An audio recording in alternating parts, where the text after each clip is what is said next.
பா என்னதாப்பா பிரச்சனை உங்களுக்கும் என் பொண்டாட்டிக்கும்? நான் ஒன்றும் பண்ணலையேப்பா.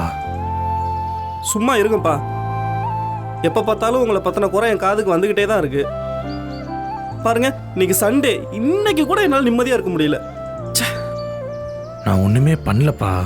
அப்பா சொல்கிறேன்னு தப்பாக நினச்சிக்காதீங்க, வேற வழியும் இல்லைப்பா. நான் வேணா பொண்டாட்டி பிள்ளைகளை கூப்பிட்டுட்டு வேற வீட்டுக்கு போயிடுறேன்ப்பா.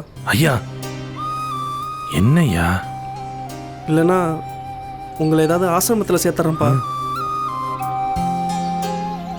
என் சாமி, என்னால் நீ ஏன் கஷ்டப்படுற? நீங்கள் இங்கே சந்தோஷமாக இருக்கணும். நான் வேணா எங்கேயாச்சும் ஆசிரமத்துக்கு போயிடுறேன்.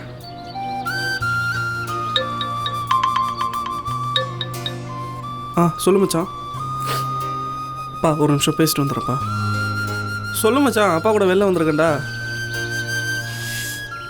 அம்மா நல்லா இருக்கீங்களா? நல்லா இருக்கம்மா. வீட்டில் எப்படி இருக்காங்க? எல்லாரும் நல்லா இருக்காங்க. நம்ம என்ன பண்ண முடியும், சொல்றதுக்கு ஒன்றும் இல்லை. அம்மா எப்படி இருக்காங்க? நல்லா இருக்காங்க. சரி சரி சரி. வாழ்க்கையில் எப்படி போயிட்டு இருக்கு? நல்லா போகுது. மச்சான் ஒரு நிமிஷம், நான் கூப்பிட்றேன்டா.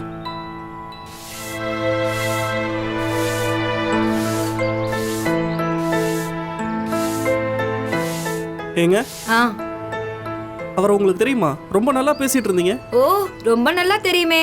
எங்க அம்மா அடிக்கடி சொல்லுவாங்க, 25 வருஷத்துக்கு முன்னாடி இங்க பக்கத்துல ஒரு குப்பை தொட்டில இருந்து ஒரு குழந்தைய எடுத்துட்டு போய் வளர்த்தாங்கன்னு எங்க அம்மா அடிக்கடி சொல்லிட்டு இருப்பாங்க.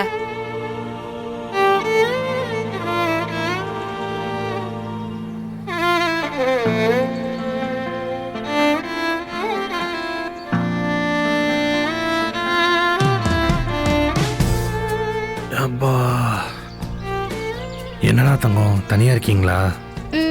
கூட யாருமே இல்லையா?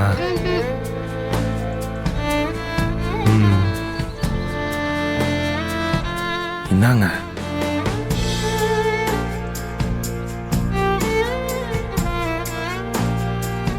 கவலைப்படாதீங்க, உங்க கூட நான் இருக்கேன். வாங்க.